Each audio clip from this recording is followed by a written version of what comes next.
Well, welcome everybody. Don Giannetti here, and I do Project 52. Done it for a number of years. I took a year off to revamp it, and I'm bringing it back because I think it's important. And I hope that in this 30 or 40-minute presentation, I'll show you why it's different and why I think you should take it. First of all, a little bit about my background. Uh, I started as a musician in the world of creative arts as a musician. And while I was being a musician, I discovered photography because as a musician, I was the drummer. So when we would tour, all the other guys could practice their instrument in the hotel room, but the hotels generally frowned on me setting up a set of drums, on the third floor and practicing. So I would wander around wherever we were with a camera and had always liked photography, but it really, really got me going. Later, when I moved away from music, I started doing photography full time. A little interim of working different jobs. I've done a lot of different jobs, but photography took over, and I moved to Los Angeles, became a photographer there, worked for a number of years, had something happen to my studio that was terrible and moved back to Phoenix. And for there, I'd been a photographer for quite a while. I then started a design firm out of my bedroom, little tiny room in the corner of the house. And that design firm grew to the third largest ad agency in Phoenix. And we were doing ads for Motorola, Bankman Ballpark, Omnicell, WebMD, Banner Hospital. We were really doing a lot of work. Then 2001 came, 9/11. Our phones didn't ring for 4 months, and we had gambled high on the internet. And with our agency, we're mostly internet based. And so we had to pull the plug. That was pretty hard. I went back to being just a designer, photographer, one man shop. But in that time, I worked for some very large clients as well. I started teaching photography because photographers would come to me and show me portfolios that were either not good or not right for what they wanted to do, because there wasn't anyone teaching what they should do as a photographer unless they moved to New York and hired a very expensive consultant. And I thought I would fill in the gap. So I started doing these little lighting workshops on the weekends, and they would fill up. And then I started doing it nationally, and I went all over the country. I've been to Malaysia, Tokyo, not Tokyo, Malaysia, and Korea, taught workshops in Mexico, Canada, and it's just been a lot of fun. And the workshop sort of died out, and I found myself working online. So I started a class at Flickr, and that Flickr class grew and grew and grew until I think we had about 90 people in that class, and it was unwieldy. I was doing like 3 shows a week. It's crazy. So I started my own show, Project 52 Pro System. So I do believe in systems. And that has grown into what I now call Project 52. Part of the other reason was there was so much bad information on the internet, information that made me wonder where it was coming from, terminology that was being thrown around by people obviously didn't know what they were talking about. And I thought, well, this is crazy. Someone has to get in there and do it. Now, there's a couple of people I really admire who have done it, but there's a lot of gurus who don't do it. Not, at least not the way I think it should be done. Maybe I have a big ego, but I teach real life and real life circumstances. The other reason was also the path had changed. So used to be when you wanted to become a photographer, you'd go and work for another photographer. You would assist. You would go and they would pay you, minimal wages, and you would carry equipment and et cetera, et cetera. But what you would learn is all the stuff you didn't learn through your camera. I mean, it's one thing to take a photograph. It's another thing to bid a job, or how to handle a hysterical art director, or what to do if something's going wrong, or how much to even charge for a photograph. Right, a little something in my my ears this morning. So I started this thing with the idea that I would fulfill the path that an assistant would have taken, but I'll do it online.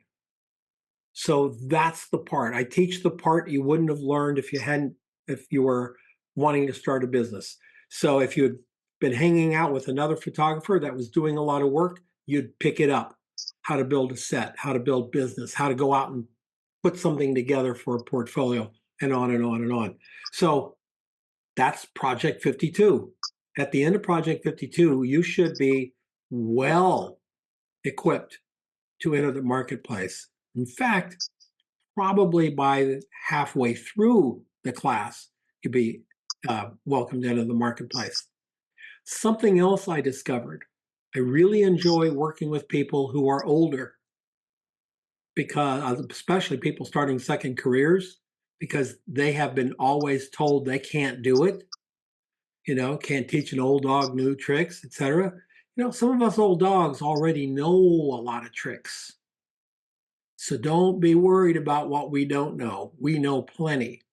Malcolm Gladwell had that book out that everybody was quoting for 10 years. Like, oh, you have to work 10,000 hours to be good at something. Well, to be good at photography, you do have to work 10,000 hours, but not at photography. You've already put your time in with business. Business, you know how to talk to people, you know how to manage a budget. Probably, if you've made it this far, you probably know how to manage a budget. All those things. That's part of the 10,000 hours of running a photography business. Not 10,000 hours of standing behind a camera. That's ludicrous and insane. So I saw a place where older photographers were being pushed out or marginalized in so many ways. So I keep my class really focused. I have most of my members are over 45 or over 50. I don't have a lot of young people because young people already know everything there is to know. Just ask them. Just ask them. That's right. They'll let you know.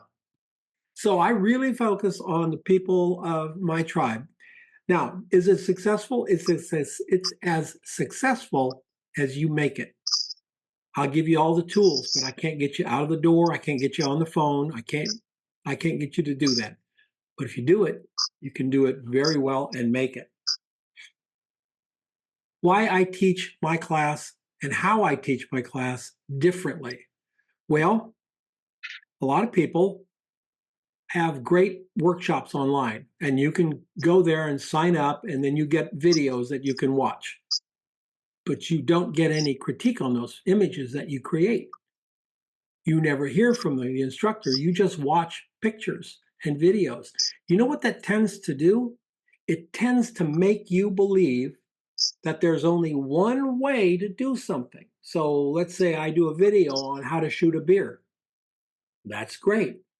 Now you've learned how to shoot a beer the way I showed you, but you've never learned how to shoot a beer in any other circumstances that's going to come up because you were taught the mechanics instead of the solution. I teach the solution. The mechanics, maybe one of you uses natural light, maybe one of you uses strobes, maybe somebody uses a speed light, another person uses a couple of lamps and a white card. You can make beer shots in a lot of different ways. I teach you what a good beer shot looks like. I teach you how to create that beer shot, and then I show you 100 different ways you can light it. We, in Project 52, you turn in the assignment, but you also turn in your behind the scenes shot. So all the members in the group, they get to see how you lit that. And there's so many light bulbs going on where they go, oh, I didn't think of that. Oh, that's really cool how you did that. And you learn. One assignment of a beer shot turns into 10 critiques of images, turns into 10 different ways you can shoot a beer. I'm not focused on beer for any reason other than it's lunch. But we can extrapolate that out to other things, jewelry, watches, etc. So many things. This is why I teach the way I do. I am not the art instructor who beats you down and says, this is not you, this is terrible, you shouldn't have done this way. What I tell you is what you did well, because you did something good. And then I ask you to join me in how can we make it better. And when we do that, and you start to realize, oh, yeah, if I had put a card there, that would have made it better. You learn. If I just berate you, you don't learn. You learn to not turn in things I berate you for. I'm not a berating kind of person. My daughters may, my older daughter may, argue that, but I'm sure I'm not a berating person. Not with photography, anyway. Um, I absolutely love photography, and I love photographers because they're my people. And so I don't want to beat you up. The other thing is, I also don't make you shoot like I shoot. It's not a matter of, oh, you have to do what I do. Not at all. You can do what you do. I love when people have different ways of doing things, different styles. In fact, what I try to do is help you develop your style, not mine, not someone else in class, your style. What is it you want to get out of it? And your style starts to emerge about after the first quarter. Your style starts to emerge. We start to see, are you minimalist? Are you a classicist? Are you a maximalist? We start to see this happening in your work because you gravitate towards it. The work is all over the place. We're going to be doing photographs for, a beer company. We're going to be doing photographs for a coffee shop, bakery, jewelry store, small products, industrial, the kinds of jobs that you would get in your first year or two of your studio or your business. And I know you're going to hear it everywhere on the internet. Go specialize, specialize, specialize. I remember going to an ASMP meeting here in Phoenix many, many years ago. And they had a couple of very smart, brilliant consultants from New York. And they were up there just specialize. You should specialize in food. If that's what you do, just do food. And we're sitting there and I'm like, if I shot every food shot in Phoenix, I would still be broke. It's not New York where there's 500 food shots a day. It's Phoenix where there's 200 food shots a year. We have to shoot golf courses and food and portraits and on and on. We don't have the luxury of just doing one thing. And I don't think you should do one thing. I think you should taste everything. Had a wonderful photographer come on, wonderful portrait photographer, already established portraitist. They took the class. They ended up being a food photographer, a very successful food photographer. They found they'd never shot food before. And she found out that she loved it. That was everything. That's really thrilling for me. We had a food photographer come on, discovered she liked to be a portrait photographer. And when she left the class, she had a stunning portfolio in portraiture and is working now in San Francisco as a portraitist. So lots and lots of ways to go. You taste everything in this smorgasbord. We take you through it. If you open a studio or your photography business next week, for instance, you would have jobs to do, golf courses, little widgets, a flower store, everything. You're not going to be opening your studio and having Smirnoff vodka call you for a national ad campaign. That's not how it works. Gradually go up. And the other thing is, everybody I know could use a little extra money. Whether you decide to do this full-time or part-time, there's money to be made with it. And I know if you go on Facebook and all those groups, oh, there's no work out there. Well, yeah, there is. There really, really is. One of our Project 52 people just, in fact, I put it on my Substack. Do you guys get my Substack? Anybody? Yeah. The answer to the poll question was, how much was the cookie shot? A Over lot. $14,000. In fact, it was $16,500 for an hour and a half cookie shot. Why? Because the value of the photograph. So there's definitely work to be done out there. Second time that shot, that was 2 years ago she did that shot. Last year she did the same thing, but they added a little bit more to it, and the bill was $32,000. And they Woohoo! didn't blink. It wasn't like, trying to pull it out. They didn't blink. So don't tell me there's no work. I see photographers working all the time. But A you lot of gotta be cookies. smart. Be smart with your work. So, and that's what we go through. So I want to teach you how to create the solutions that work for you. Maybe you have um, maybe you have great lighting gear. I know there's a couple of people who teach lighting online, and when you go to their videos, they've got $25,000 worth of Broncolor equipment, and you think, well, that's really nice. And believe me, I'd love to have $32,000 worth of Broncolor equipment, but you can also do the same thing with a speed light and a scrim. You don't need to have all that gear, especially when you're starting out. You need to be able to create a professional looking image. And if you can do that with a speed light and a dome and a scrim and some white cards, you're home free. The client doesn't care unless you're in New York and you're working with snobby clients. They care, but nowhere else on the planet do they care. If it's a beautiful shot, they don't care how you did it. I'll teach you how to do all these things. In fact, one of my good friends, Ken Howie, up in North Dakota, he used to share the same. He had his studio in the same building where my studio was. Ken shot everything he did on foam core. He lit foam core. He didn't have soft boxes or umbrellas or any of that stuff. He lit foam core.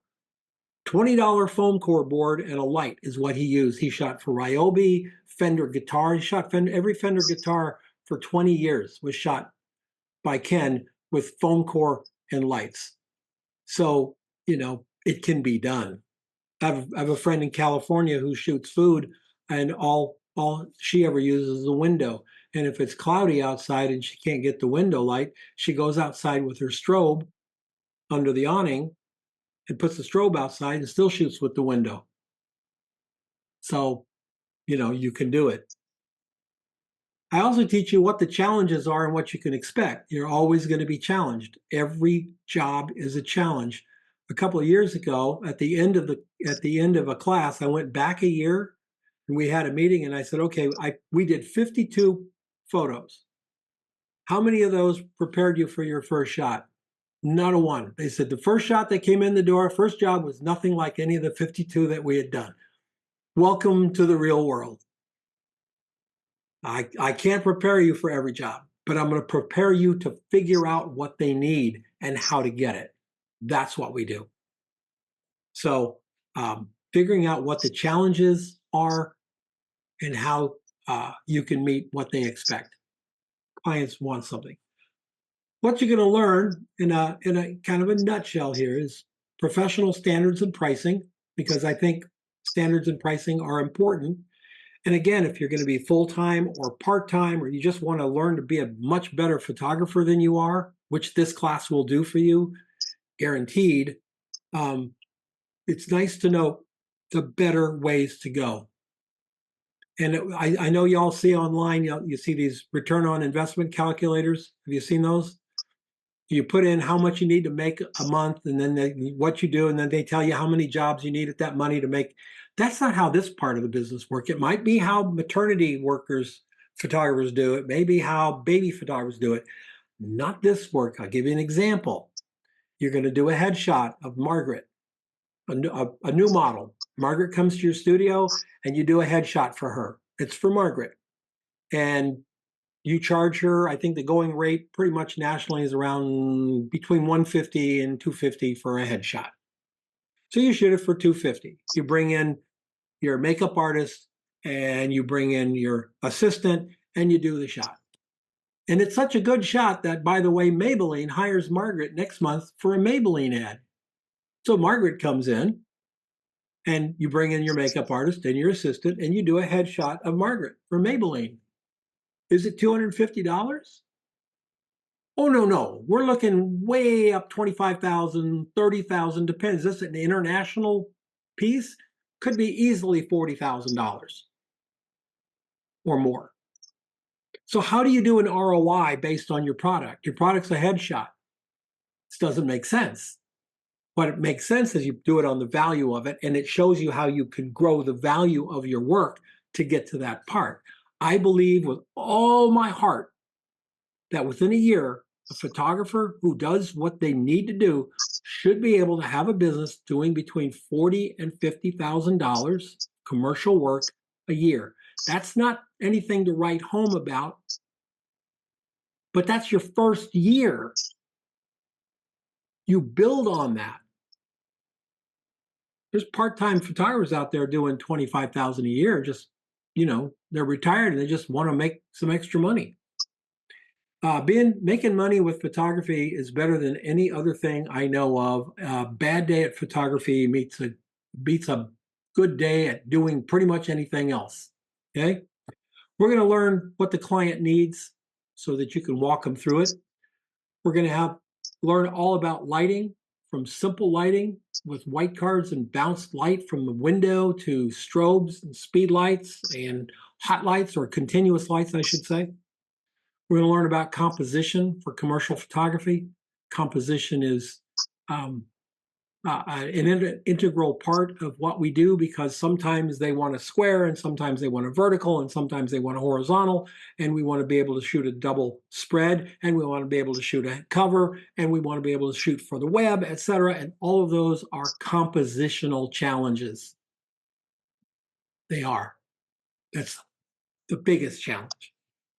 How to build a strong portfolio. As we go through this, we are constantly doing reviews of your work and your portfolio. Once a month, we'll review your portfolio, what you've done to it. If you don't have a portfolio, we're going to get you started on a portfolio. If you don't have a website, if you have Photoshop, you have a website, and we'll show you how to do that and get you going on it so that you have something up.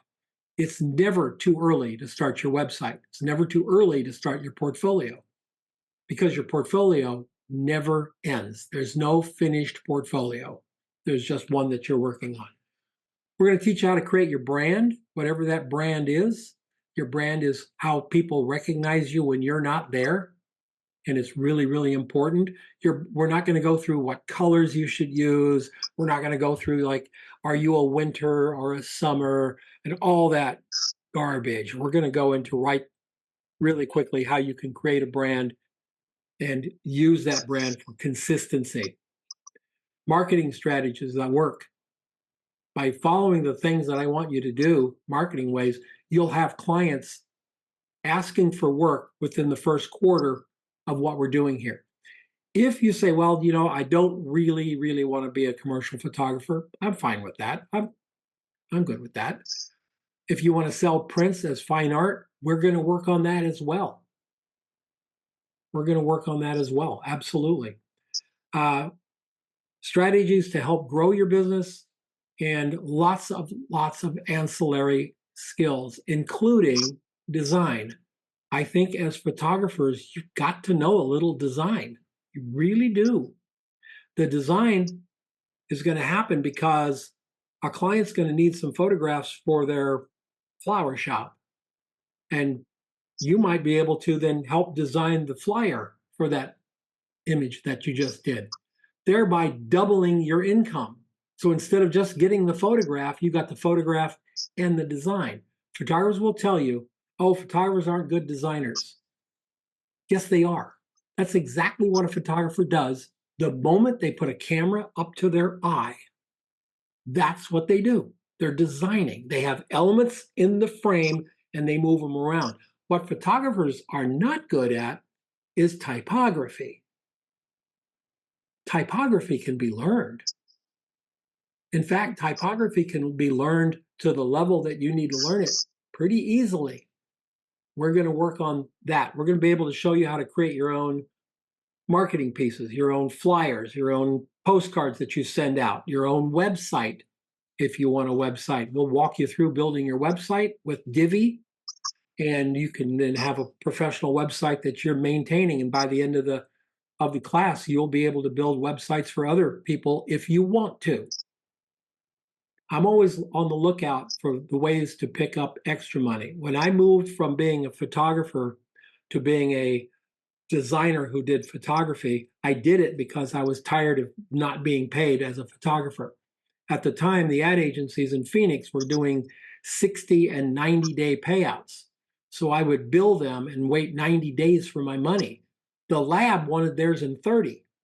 The modeling agencies wanted theirs in 30. And you end up in a situation where I had $680 or $780 in the bank, and I had $75,000 in receivables. And I had to cancel a vacation with my wife. We had to cancel it. We didn't have the cash. And I thought, I don't want to do this ever again. So I started marketing myself. I can do brochures and stuff, but I needed to do it better. So I found a partner, a designer, and I said, I'll bring in photography work. You do the design, we split the money. So that's great. Within a year, I was better designer than he was. I didn't need him anymore. And now it's like, you do this. I had at least 300 or more jobs in 5 years that I got paid for the photography, the writing, and the brochure.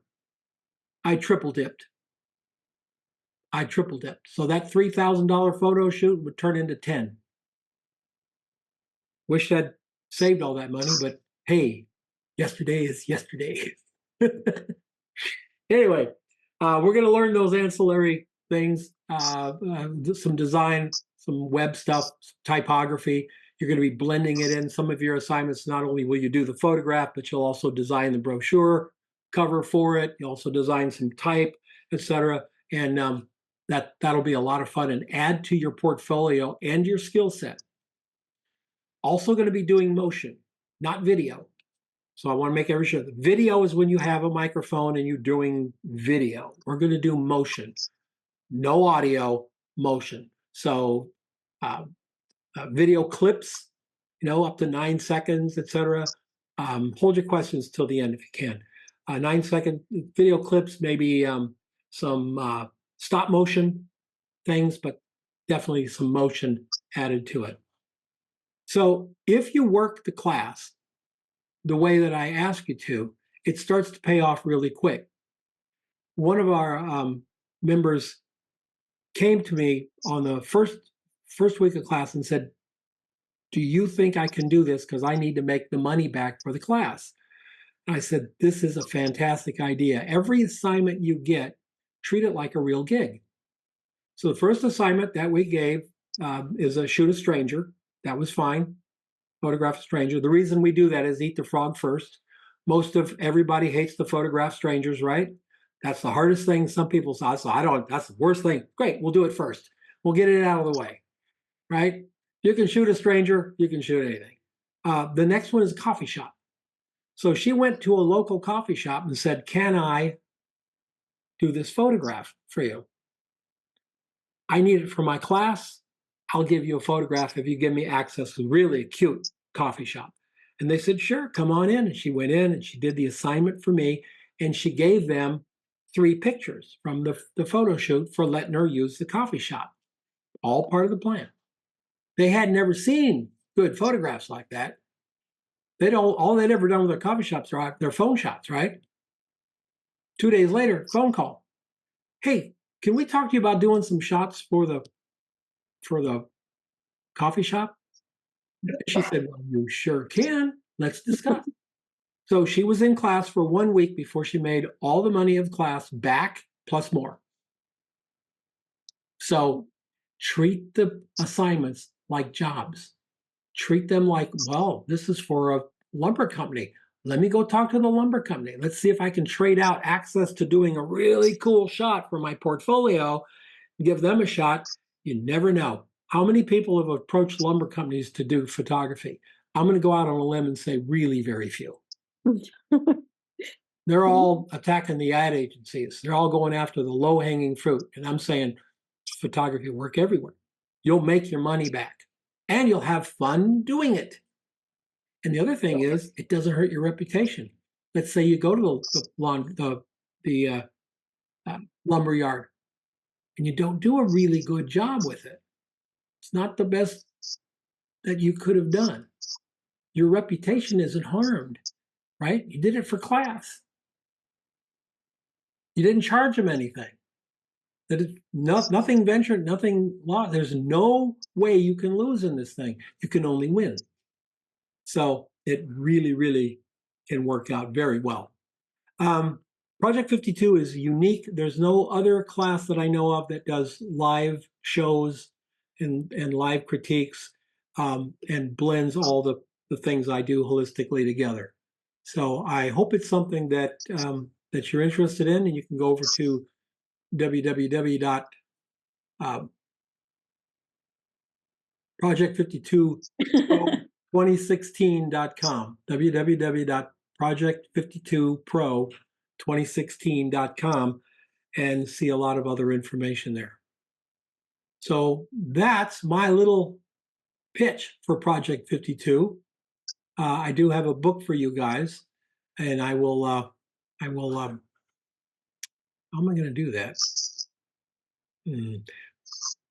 All right, I'm gonna ask you to do something. Put your email in the chat, and I promise not to put you on any list. You won't go on a list. Put your email in the chat, and I will email you a link for the book, and you can just go and download it. It's a pretty good, nice. I don't know if I can show you with this Zoom thing. It's a pretty good, nice book.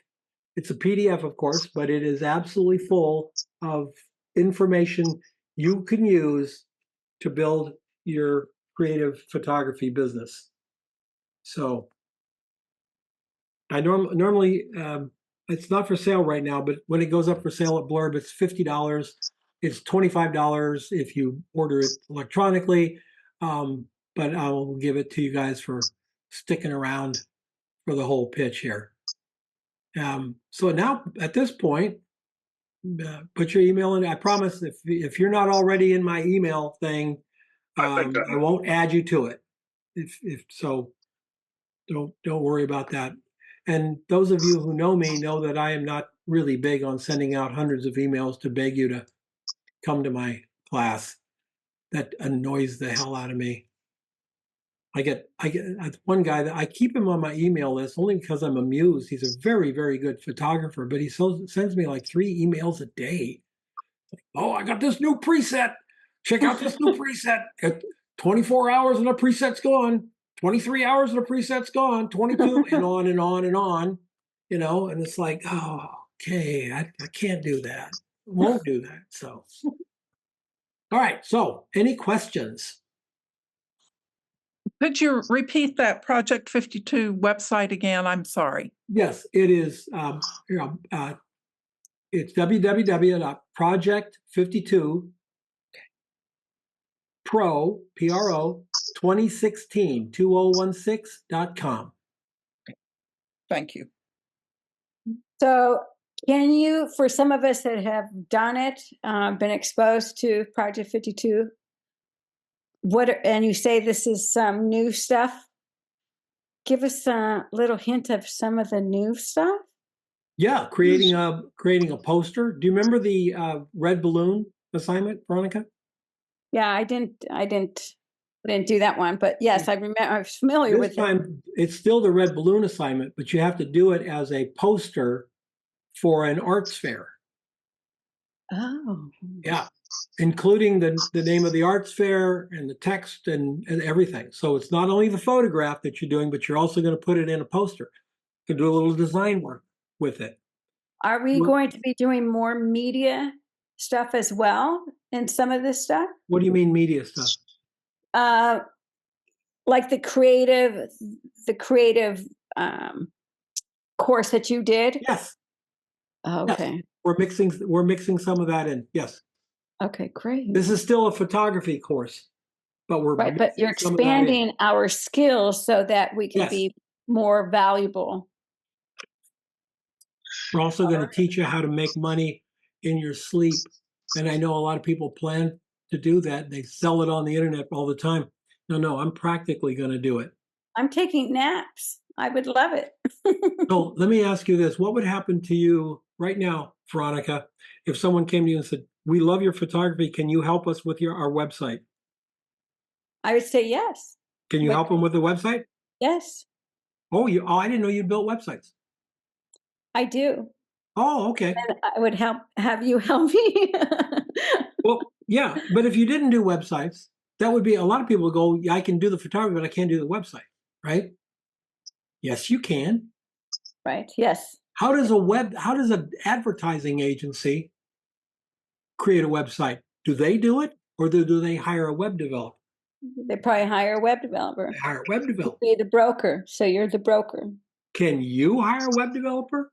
You course. sure can. Yeah, And you can mark it up just like they do. right. Yeah. They don't have photographers on staff. They hire you to be a photographer, and then they pay you, and they pay you out of the client's money, right? They pay you. You can say, yes, I can certainly. What would you like? Blah, blah, blah. I like this. And you sketch it out. And then you go and get a web developer. Would show you how to do that, show you how to work with that web developer so that you're not, flailing. You're doing fine.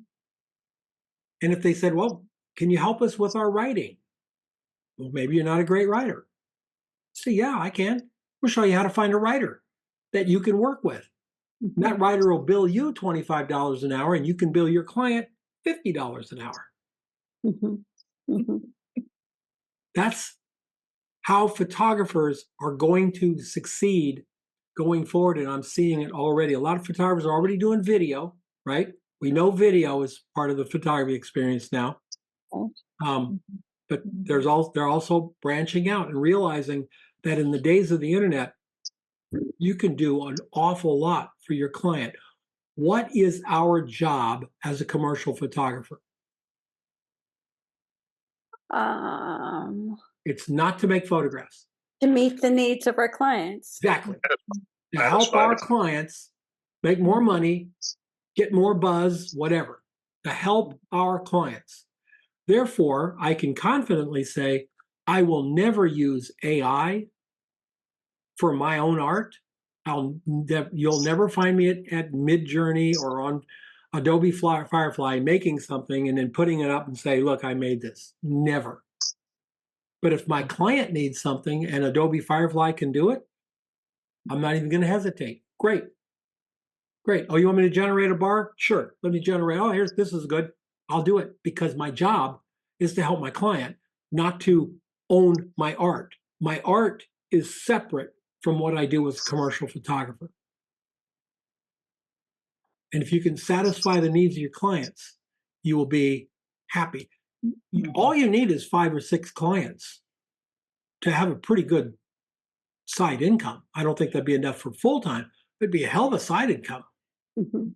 Definitely a good side income. You just need four or 5, 6, great clients. Not talking about jobs. Clients. Clients are the ones that come back to you and say, "Hey, can you do this for me this week? Oh, hey, next month we're doing this. Hey, boom, boom," and you're doing it, and you're doing it to as much as you want. Stephanie is a photographer that lives down in. I mean, she's 2 hours from Tucson, east of Tucson. If you look on the map, 2 hours east of Tucson, you'll find nothing. It's nothing. Wilcox and Benson, nothing. She's as busy as she wants to be. She could be busier, but she doesn't want it. So she's as busy as she wants to be. And that's great. I mean, it's a really good income for her and her family. And she's in the Okay, middle. so I have a question. Yeah.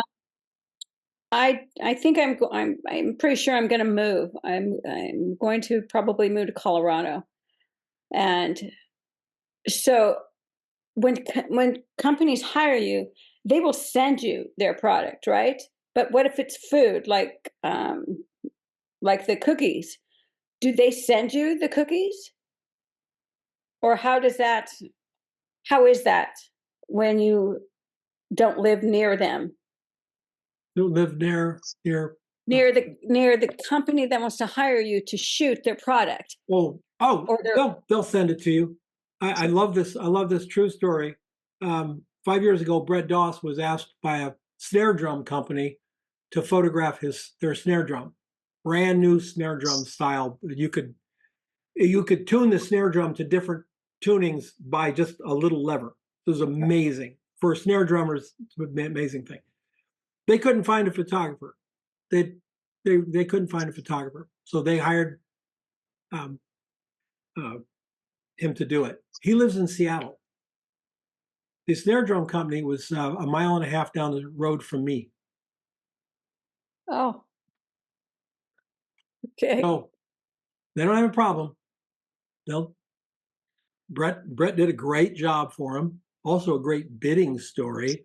So did they just send him? They the sent him snare- the thing and he did the shots and sent him JPEGs. This is what you kind of want. And they go, yeah. And then he lit it and shot it and they loved it. He sent the snare drum back. I begged him to send it to me, but he wouldn't hear of it. So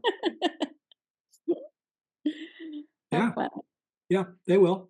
Now cookies so and what if- something like what if- that. I don't know. Where in Colorado are you going to move? I'm still searching around. You know, Denver or surrounding Denver. I kind of want to get back to living close to water. I really like that, being really close to water. So I'm learning. Late last night, I did a little search on it, so I can't remember the cities. But so I kind of think that I may be, really If you're remote. close to Denver, that's just fine. If you're close to Boulder, if you're close to Colorado Springs, any place like, even if you're 20 miles out of town, you'll be fine. Okay. Plenty of work. Look at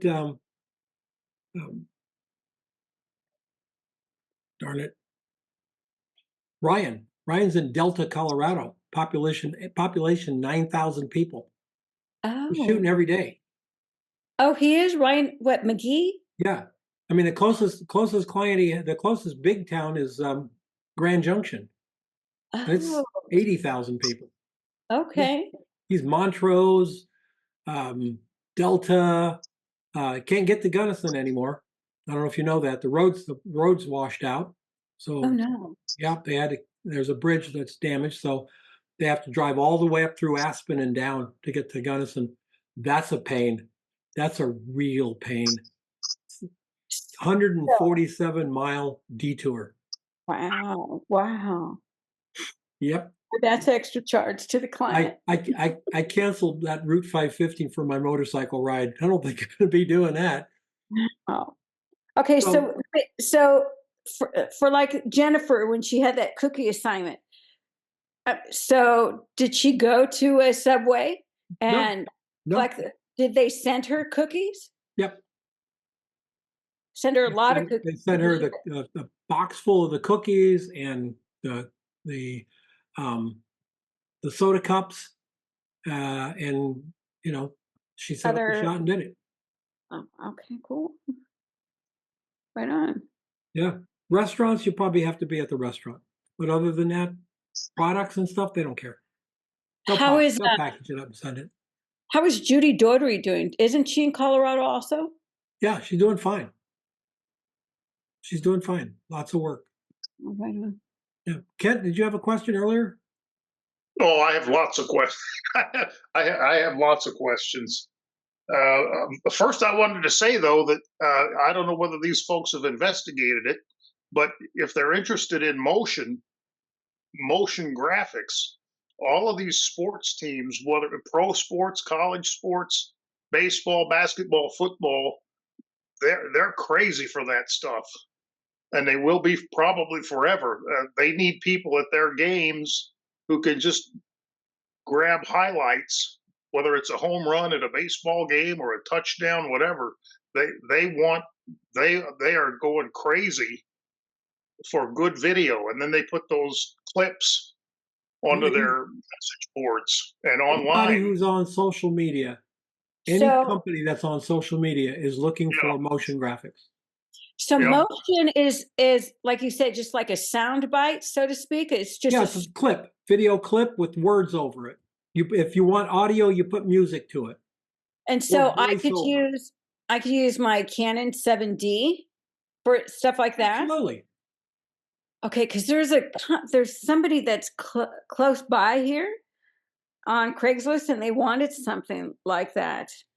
So Yeah, now my problem is I have night blindness, and it's like for sports, children's sports, which is at night at times. So that's gonna be a little difficult, but, Yeah, we're gonna okay. look at a photographer in New York City. Her, her biggest work is all motion, but the camera never moves. So she doesn't have a a slider. She doesn't have a boom. She doesn't have. It's on a tripod. She does motion, but the camera never moves. She does the motion in front of the camera, and she's Okay. hot. There's no. I mean, she's doing work for tons of people. There's Wow. no reason why anyone can't do. You can do it with your phone if you've got a 13 or better iPhone. Well, actually, probably an 11 or better iPhone. You can do it with your phone. Yeah, Okay. one more thing, Ken? What's a good software if you want to go into the motion graphics for sports? What's Uh-huh. a good software that would help you do put the I whole would package together? I would tell you to use Canva or Adobe Express Okay, How about CapCut? or CapCut. Yeah, or CapCut. CapCut. CapCut. Or a very unfortunately named software that is really very good called Photomator. Stop it. I have no idea why they call it Photomator. It's very good software. Really, really good. Photomator. Photomator. Photo Mator. And then they have Videomator or something else that does video. But yeah, same thing. You can create little animated things. You can put text over that floats and moves. You can create motion with these tools. And And so these clients want it. motions could be for like anything, Yeah, anything at all. yes, Anyhow, yeah. Any and every, when you think about it, any and everything can use it. And when you study it and you realize, wait a minute, there's a difference between motion graphics and video. I mean, to do video, you need really good audio. We know that. And audio is a thing in and of itself. There are groups out there who do audio, and when you sit down, you don't even know what the hell they're talking about because they're into audio the way we're into photography. Mhm.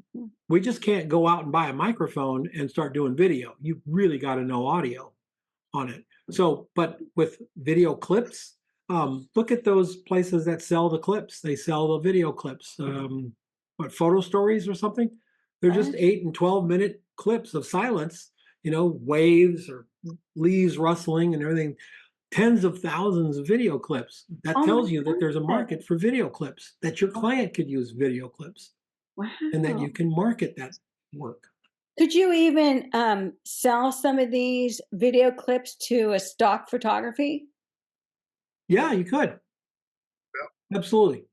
Oh my gosh. Okay. Absolutely. Okay. but if you were to get a job with, I don't know, are you in Spain? No, I'm in California. If you could I, get a job with the Los Angeles Dodgers, you're set. right. I'm with the Giants and the A's, but Really? I'm up here. Yeah. I mean, I'm not with them, but I actually used to do fan photography at the Giants and the A's. And I actually did it the World Series 2014 for the Giants. I was there. It was like so freaking excited every single game. And I love baseball. I played sports since I was 45. So I was there, I loved it. And it was just great to connect with the people because I did fan photography. So it was a lot of, holding their jackets, posing their cups, and making sure they don't look so drunk, So, and getting the background to be the iconic sceneries and stuff like that, and just connecting with people and just shooting them. And I was told by my supervisor that I had the highest sales as a beginner because I I made connections with them and I shot pretty good. So Well, that's what we're gonna really focus on when we're building your portfolio is you will have not only still photographs, but you will have motion. You'll have some stop motion, you'll have some video clips.